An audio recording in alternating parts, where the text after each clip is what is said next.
सकाळी 8:45च्या सुमारास कुरैशी हॉस्पिटलच्या समोरून टिमकी परिसरातून वाहन चोरी झाल्याची बातमी तहसील पोलीस स्टेशन अंतर्गत दाखल झाली असता पोलिसांनी तपास करून आरोपीला पकडून 4 दुचाकी वाहन जप्त करण्यात आली आहेत.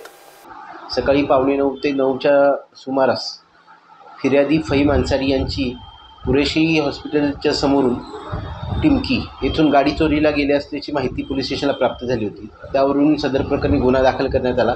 गुन्हा दाखल करून सदरचा गुन्हा उघडकीस आणण्याबाबत तपास पथकाचे अधिकारी अंमलदार यांना सूचना देण्यात आल्या होत्या. त्यावरून तपास पथकाचे अधिकारी अंमलदार यांनी तांत्रिक तपासाच्या सहाय्याने आरोपीला निष्पन्न केलं होतं. दरम्यानच्या कालावधीत आरोपीचा शोध घेत असताना आरोपी हा गार्डलाईन एरियात आला होता. सदर परिसरात संदिग्धरित्या फिरत असताना तो आमच्या तपास पथकाच्या अधिकारी कर्मचाऱ्यांना मिळाला. त्याला ताब्यात घेऊन पुढे तपास करत असताना सदरच्या गुन्ह्यातील गाडी त्याने चोरल्याची कबुली दिली.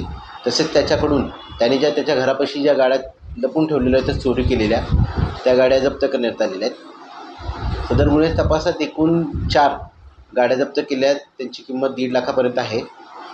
बेलतरोडी, कुडकेश्वर व वाडी पोलीस स्टेशनचे गुन्हे उघडकीस आणण्यात आलेले आहेत. सदर गुन्ह्यात त्याचा एक सह आरोपी आहे.